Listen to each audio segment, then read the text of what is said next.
such silly shit? It's really simple. They don't get enough nutrients. They don't realize what they're saying is silly. You need cholesterol to form your own opinions, all right? They say ridiculous shit that's easy to refute. It's the only explanation. They don't think it all the way through. Like, here's the big one that vegans love to say. So if this ever comes up, please feel free to use this. They all like to use this one. Do you know that humans are the only animal that drink the milk of other animals? Like, whoa, that's so crazy. You know what else only people do? Fly planes, make movies, call each other on the phone and tell each other how awesome milk is. You know why meat eaters say such retarded shit? It's because they have so much saturated fat and cholesterol clogging up their fucking brains. It's true, that's the only explanation for why they say such stupid shit all the time. You know what's a great one that I hear all the time that meat eaters just love to use? You know what, man? Eating meat is like natural, you know? Like lions do it. Wolves do it, so like, why can't I eat meat too? Well, you know what else these animals do? Lick their own anuses, sniff each other's buttholes, live outside, eat dead, rotting flesh. Hey, meat eaters, you ever see a lion cook their steak on a fucking barbecue? Yeah, so that comedy sketch was weak, and Joe Rogan clearly has a bias towards the diet and lifestyle he already has, and I know a lot of you are expecting me to call Joe Rogan a complete asshole for being a hunter, but to be fair, hunting for your own food is a hell of a lot better than the factory-farmed bullshit that everyone else eats. And I think it's important to point out that vegans aren't the only ones who have a problem with hunting. People in general have absolutely no interest in hunting, and I'm sure we all know at least one person who eats meat every single day, but thinks hunters are scumbags for shooting and killing animals. Clearly, people have a detachment between what they're eating and what it took to make that food, but there's a very good reason why the majority of people find killing animals disgusting. It's because it's psychotic. One of the biggest warning signs that a child will become a sociopathic killer is if he or she causes harm to animals. So why do we all find it disturbing when a kid shoots and kills pigeons with a BB gun for fun, but when an adult with a far greater ability to reason goes out and hunts, it becomes a hobby or a sport? Clearly, dietary cholesterol doesn't give anyone better reasoning capabilities, as meat eaters are either ignorant and delusional sheeple who don't understand the far-reaching consequences of their food choices, or they have sociopathic tendencies and needlessly kill sentient beings for their own personal pleasure.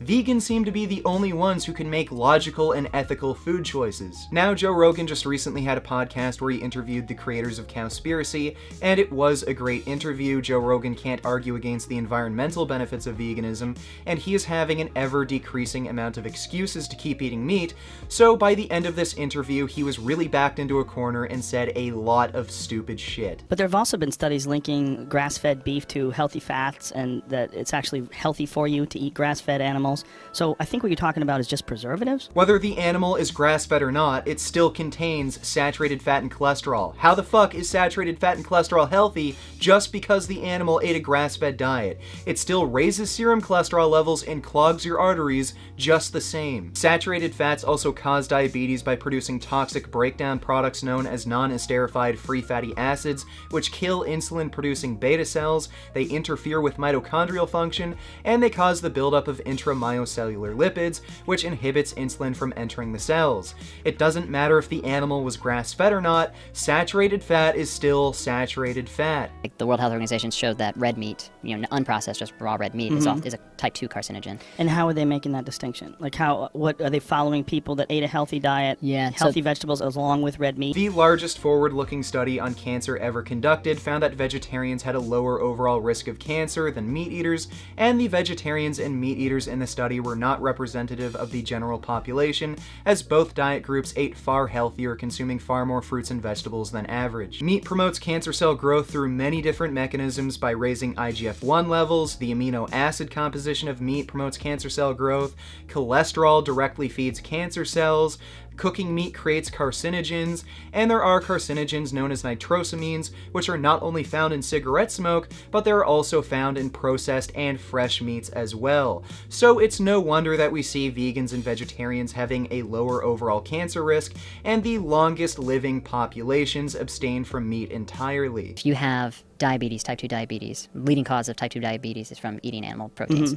Yeah, but here's the problem with saying that. They're eating other things as well. And how are you monitoring these people's diets? And are you making sure that you're watching what these people put in their body? They're not putting in processed foods. They're not putting in chemicals. They're only eating meat and vegetables. Okay, are they only eating meat? Like, what the fuck are they eating? Well, Joe, here's a study comparing Taiwanese Buddhists on a vegetarian and omnivorous diet. Both diet groups ate a whole foods diet, but the vegetarians in the study had about half the rate of diabetes compared to the meat eaters, and these findings remained constant after controlling for various confounding factors like BMI, and these findings were consistent with the Adventist Health Study 2 and this American Diabetes Association study. Meat and animal products themselves are responsible for causing diabetes, among other chronic diseases.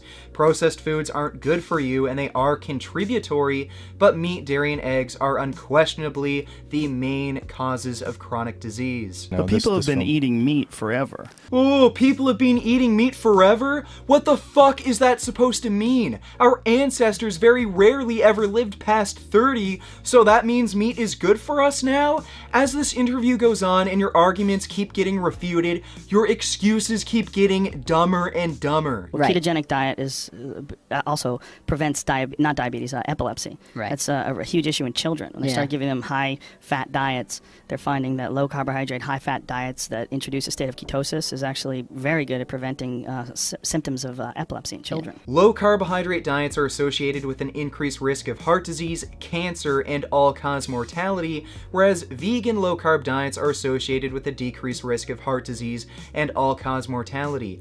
Again, animal products cause disease, and even if you need a specialized diet to treat something like epilepsy, the vegan option is far healthier. What about sedentary lifestyle? What about all the different factors that come into play with keeping a person's body healthy? Like, I've heard that one of the primary factors in cardiovascular disease is sedentary lifestyle, is the fact that your body atrophies. As much as your muscles atrophy and your back deteriorates, your heart does as well. Here's a study which found sedentary vegans had better arterial health than marathon runners following a standard American diet.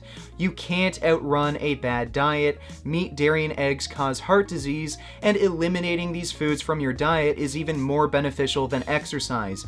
You can do both, of course. Exercise is very healthy, but let's not forget how important diet is. Even if you're exercising every time of day, that's trying to process this food that you're putting into it that it can't do just through exercise. And there's a study. Wait a minute, but there's not food that's like laying inside your body. That's a myth. There's not like caked food inside of people's body. Like that whole idea that every man has 6 pounds of undigested meat, and you're dead if that's the case. Well, Joe, they actually have a very good point here. Meat protein ferments inside of your colon, creating toxic metabolites like ammonia, and the main site of protein fermentation happens in the distal colon, which happens to be the most common area for bowel diseases like colorectal cancer to occur.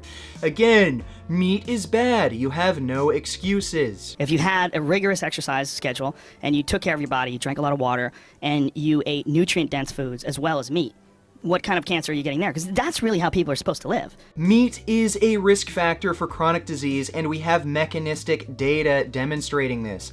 Yes, eating lots of fruits and vegetables and having an active lifestyle reduces your chronic disease risk, but that doesn't make meat healthy or harmless. It is still a risk factor for disease. And what the fuck do you mean it's how we're supposed to live? You're making it sound like you have some emotional attachment to meat, and you're trying to convince us all that you have some obligation to eat meat. You have no excuses to eat it. It's bad for your health, it's bad for the environment, and it's cruel to animals. Now, there's only a few plants that have a full amino acid profile, right? There's only a few plants that are complete proteins. There's like quinoa and hemp and... Literally, every single plant food has a complete amino acid profile. Even oranges have a complete amino acid profile. There is no possible way for you to become amino acid deficient as a vegan. No excuses.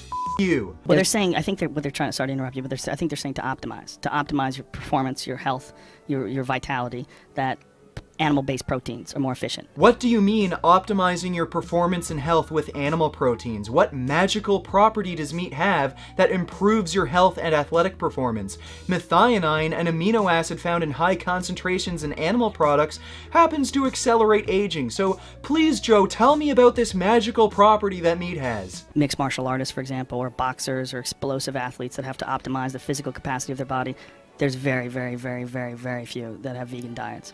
and few have tried it and they felt weak. John Fitch was one of them. John Fitch, who did it, I believe, for ethical reasons, also because he wanted to try to optimize his health. He just found himself to be much weaker. There are very few vegans, you fucking idiot. We only make up 3% of the US population. Why would you expect to see a great number of vegans in any professional sport when we're such a minority? You know what, Joe? I just realized there are very few vegan astronauts. I think veganism must do something to your body that just makes you not a good astronaut. And you're only providing one single weak anecdotal claim of someone going on a vegan diet and feeling weaker. There are so many explanations for why that would be, including him just not eating enough because plant foods are less energy dense than animal products. What does that prove, Joe? That you still have to eat an adequate amount of food when on a vegan diet? What a fucking surprise! It's the position of the American Dietetics Association that vegan diets are suitable for all stages of life and are even suitable for athletes. Where is your evidence that vegan diets aren't adequate for athletes? The best nutrition experts in the world disagree with you. I mean, there's Mac Danzig. He was, vegan. Yes, and again, Mac, who's a good fighter, never reached a championship level. He was a very smart guy, very intelligent guy, and did it for all the right reasons, and a real environmentalist and a very aware guy. Just a real brilliant guy all around. But he never reached that championship potential that some feel that you need to eat animal-based protein. It's just an argument for that. This is by far your dumbest argument yet. You know who else didn't reach the championship level? All of the meat eaters Mac Danzig beat. You're claiming that because one vegan didn't reach the championship level in his sport, that means a vegan diet isn't ideal? Does that make any logical sense to you? Mac Danzig not reaching the championship level in his sport didn't have anything to do with him not eating meat. He just wasn't good enough. Just like how all of the meat eaters he beat just weren't good enough. But out of elite athletes, what percentage of elite athletes are vegans? We're actually looking into that because, depending on what you're looking into, long endurance, like when Carl Lewis, when he was at his peak, he said he was completely vegan when he was at his peak. But he was also on steroids. Oh, okay, so when a vegan is at the championship level, it's because they're on steroids, and all of the meat eaters they're competing against are just full natural, no gear. Anderson Silva just recently got caught taking steroids, and he beat Nick Diaz, who eats a plant-based diet. But I guess Nick Diaz lost because he was eating a vegan diet, and it had nothing to do with Anderson Silva having an unfair advantage by taking steroids, right? Guess what, Joe? The best athletes in every sport are on steroids, and when you see vegans in the championship level in their sports, in all likelihood, they're on steroids too. It doesn't mean vegan diets are bad, it just means that you need steroids to compete at the highest level. I'm the wrong guy to have this conversation with you guys, honestly, because I just don't know enough, and I would love to have some sort of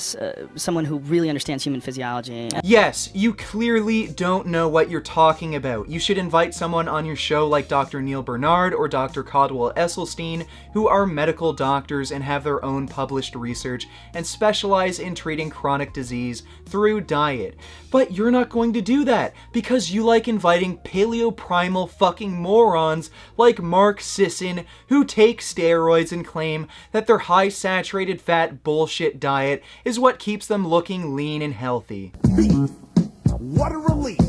When will this poisonous product cease? This is another public service announcement. You can believe it or you can doubt it. Let us begin now with the cow. The way it gets to your plate and how.